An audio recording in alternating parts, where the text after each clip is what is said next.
আজি বহু প্ৰত্যাশিত যি কাজিৰঙাৰ এলিভেটেড কৰিডৰ আধাৰশিলাৰ বাবে দেশৰ প্ৰধানমন্ত্ৰী নৰেন্দ্ৰ মোদী কলিয়াবৰ মৌচন্দা পথাৰলৈ আহিব আৰু ইতিমধ্যে দেখা গৈছে কেমেৰা আজি মই দেখুৱাবলৈ ক'ম যে বিশাল মণ্ডপ আৰু ইতিমধ্যে যি জনসাধাৰণ ইতিমধ্যে আহিবলৈ আৰম্ভ কৰিছে আৰু মই এগৰাকী যুৱক দেখুৱাম তেওঁ তিনিচুকীয়া জাগুনৰ পৰা আহিছে তিনিখনকৈ এনেধৰণে ফটোগ্ৰাফছ লৈ আহিছে মই তেওঁৰ পৰা জানিব বিচাৰিম তেওঁ নিজে অংকন কৰা এয়া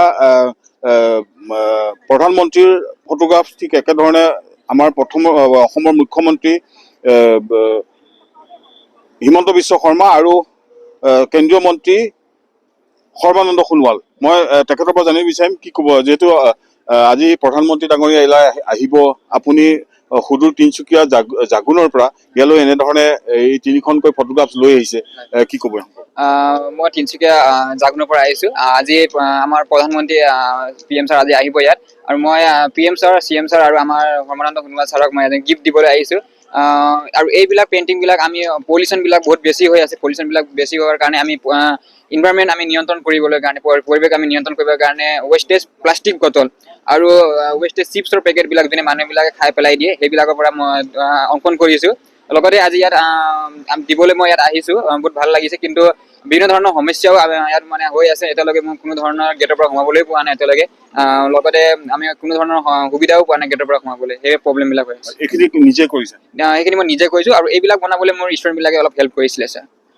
হয় তেওঁৰ আচলতে ইয়াৰ পেইণ্টিং তেওঁ এটা কথা উল্লেখ কৰিছে যে আমাৰ যি পেলনীয়া আৱৰ্জনা যিসমূহ আমাৰ চিপছৰ পেকেটকে হওক অন্যান্য যি প্লাষ্টিকৰ বটলকে ধৰি অন্যান্য সামগ্ৰীসমূহ মানুহে দলিয়াই পেলাই দিয়ে যিসমূহে আচলতে পলিউশ্যন সৃষ্টি কৰে আৰু সেইসমূহৰ পৰাই তেওঁ এনেধৰণৰ এক পেইণ্টিং তেওঁ নিজে তৈয়াৰ কৰিছে তৈয়াৰ কৰি তিনিজনকৈ এই বিশেষ ব্যক্তিৰ পেইণ্টিং তেওঁ ইয়ালৈ লৈ আহিছে আৰু তেওঁ নিজ হাতেৰে ইয়াতে তেখেতসকলক দিয়াৰ কাৰণে তেওঁ চেষ্টা চলাইছে কিন্তু এতিয়ালৈকে কোনো ধৰণৰ ভিতৰত সোমাবৰ কাৰণে তেওঁ অনুমতি পোৱা নাই আৰু হয়তো কিছু সময়ৰ পিছত তাত সোমাব পাৰিব যদি আপুনি ইয়াতে তেখেতক এইখিনি দিব নোৱাৰে বা লগ কৰিব নে তেতিয়া কি কৰিব এটা দিব নোৱাৰিলে মানে বেয়া লাগিব দিব নোৱাৰিলে মানে ইমান কষ্ট যদি ইমান কষ্টকে বনাই আনিছো লগতে ইমান দূৰৰ পৰাও আহিছো দিব আপোনাৰ লগত যোগাযোগ কৰিছে নেকি যোগাযোগ ছাৰ ইমান দূৰৰ পৰা অহাৰ কাৰণে মই কোনো এজন ব্যক্তিক চিনিও নাপাওঁ আৰু যোগাযোগ ইমান ব্যৱস্থা মানে নাজানো যদি দিব নোৱাৰিলে মানে আকৌ এটা বেয়া লাগিব এটা ঘৰতে লৈ যাব লাগিব নিশ্চিতভাৱে নিশ্চয় তেখেতে বিশেষ ব্যক্তিৰ লগত কোনোবা কাৰোবাৰ লগত যোগাযোগ কৰিলে এই পেইণ্টিং কেইখন দিবৰ কাৰণে তেওঁ সুবিধা লাভ কৰিব আৰু কেমেৰা পাৰ্চন মই ৰাইজক দেখুৱাবলৈ ক'ম ইতিমধ্যে ৰাইজ আহিবলৈ আৰম্ভ কৰিছে যিহেতু প্ৰধানমন্ত্ৰীগৰাকী ইয়ালৈ আহিব গতিকে তেওঁলোকে প্ৰধানমন্ত্ৰীগৰাকীক ওচৰৰ পৰা চাবলৈ পাব আৰু বহু প্ৰত্যাশিত যি কাজিৰঙা ৰাষ্ট্ৰীয় উদ্যানৰ বন্যপ্ৰাণী সুৰক্ষাৰ কাৰণে যে এলিভেটেড কৰিডৰ তাৰ সমান্তৰালকৈ যে ৰাইজৰ সুচল যাতায়াতী ব্যৱস্থাৰ কাৰণে এই যে এলিভেটেড কৰিডৰ 34.5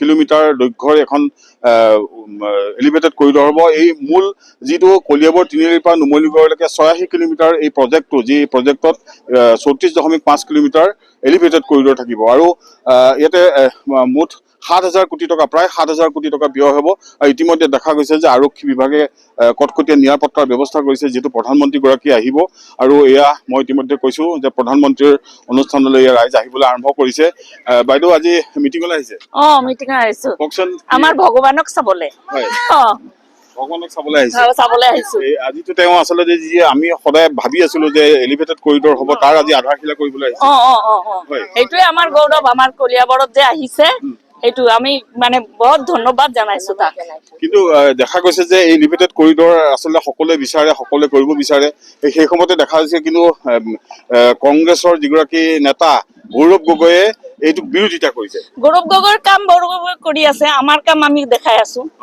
না আমাৰ মোদী ডাঙৰীয়া যিমান ভাল কাম কৰিছে সেইটো গম পাব পিছত সিহঁতে তাৰ কাম ঠিক কৰি আছে সি তাৰ পাৰ্টি বেলেগ আমাৰ পাৰ্টি বেলেগ তেওঁ কিয় বিৰোধিতা কৰে যিটো দেখা গৈছে আমাৰ যিটো ছেমি কণ্ডাক্টৰ হৈছিল জাগিৰোডত হৈ আছে তাৰো বিৰোধিতা কৰিছিল যিসমূহ ফ্লাইঅভাৰ বনাইছে গুৱাহাটী যোৰহাটকে সেইসমূহৰ বিৰোধিতা কৰিছিল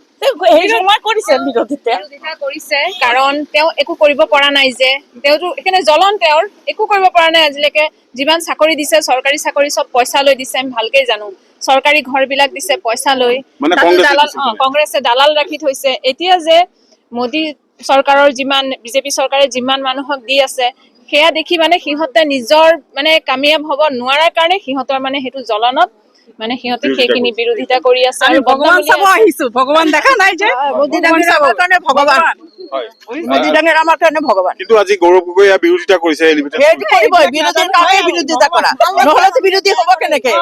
তেওঁৰ কামেই বিৰোধিতা কৰা, তেওঁতো বিৰোধিতা নকৰিলে বিৰোধী কেনেকে হব? হয়। সেই নামেই বিৰোধী। সেইটোৱেই আমাৰ এটা বিজেপি চৰকাৰে যিখিনি কাম কৰি আছে, আপোনাৰ বাকী কোনোবাই কৰিব। আৰু বিশ্ব দৰবাৰত আমাৰ নৰেন্দ্ৰ মোদী যেনেকে আমাৰ দেশৰ নামটো লৈ গ'ল, বেলেগে কোনোবাই নিব পাৰিছে নেকি আজিলৈকে? কোনোৱেতো পৰা নাই। আজি ইমান প্ৰধানমন্ত্ৰী গ'ল। অসম বচাই ৰাখিব হলে আমাৰ বিজেপি চৰকাৰ থাকিব লাগিব।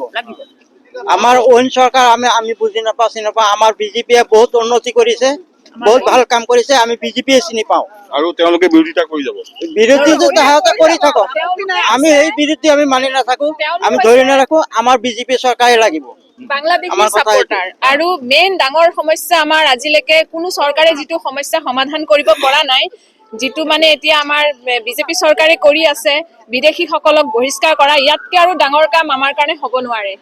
মুঠতে আজি প্ৰধানমন্ত্ৰীক ওচৰৰ পৰা চাব। একদম ওচৰৰ পৰা চাম। মই নগাঁৱৰ পৰা ৰাতিপুৱা আহিছো আমি, নগাঁৱৰ পৰা মই কালি নগাঁৱৰ পৰা আহিছো, আমাৰ শিলঘাটত আহি ইয়াত আহিছো। আমি হয়, নিশ্চিতভাৱে এয়া তেওঁলোকে নৰেন্দ্ৰ মোদীক ওচৰৰ পৰা চাবৰ কাৰণে ৰাতিপুৱাই আহি ইয়াত উপস্থিত হৈছে। ইয়াৰ ইতিমধ্যে কৈছে যে যি গৌৰৱ গগৈয়ে যি এই বিজেপি চৰকাৰৰ যি কৰ্মৰাজি তাক বিৰোধিতা কৰে, তেওঁলোকৰ বিৰোধিতা কৰাই কাম, তেওঁলোকে বেলেগ একো কাম কৰিব নোৱাৰিলে। গতিকে তেওঁলোকে এনেধৰণৰ প্ৰতিক্ৰিয়া প্ৰকাশ কৰিছে। আৰু এতিয়া দেখা গৈছে যেনেধৰণেই ৰাইজ ইতিমধ্যে আহিবলৈ আৰম্ভ কৰিছে। হয়। ছাৰকো দেখা পোৱাৰ কাৰণে আহিছো আমি। কাক হিমন্ত বিশ্ব ছাৰক ধন্যবাদ।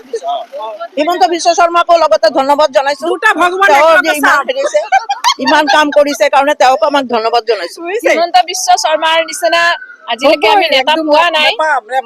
মোদীটো আছে আৰু নৰেন্দ্ৰ মোদী ডাঙৰীয়াটো আমাৰ কাৰণেতো আৰু ভগৱানে, আৰু আমাৰ কাৰণে হিমন্ত বিশ্ব শৰ্মা মানে মই চাকৰি পাইছো 1 টকা নিদিয়াকে, সেইটো কাৰণে মই চিৰ আভাৰী থাকিম। আৰু অসম তথা নগাঁৱৰ লগতে কলিয়াবৰৰ কাৰণে আচলতে আজি খুব ভাল দিন, যিহেতু এখন 34.5 কিলোমিটাৰ এখন এলিভেটেড কৰিডৰ আধাৰশিলা হ'ব। আৰু সেইখন যদি হয়, আগতে বন্যপ্ৰাণী চাবলৈ পৰ্যটকসকল আহে, আৰু এতিয়া পৰ্যটকসকল সেই উৰণীয়া সেতুখন চাব, সেই এলিভেটেড কৰিডৰ চাবলৈ আহিব। হয়, সেইটো চাবলৈ আহিব। তাতে আকৌ যিটো উৰণীয়া সেতু হৈ আছে, এইটো শুনিছো মানে গোটেই এছিয়াৰ ভিতৰত মানে চবতকে দীঘল, আৰু সেইটো মানে এটা আমাৰ কাৰণে ইমানেই গৌৰৱ, আৰু আমি মানে ভাবিব নোৱাৰো।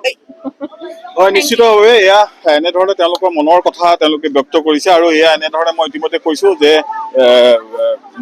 সভা হবলৈ কিছু সময় আছে যদি এতিয়াও এইসকল লোক এনেধৰণে পুৱাৰ ভাগতে আহি পুৱা 3 বজাৰ পৰা আচলতে ৰাইজ এনেধৰণে আহিবলৈ ইয়াত আৰম্ভ কৰিছে। আৰু তেওঁলোকে সভাগৃহত তেওঁলোকে গৈ আসন গ্ৰহণ কৰিছে।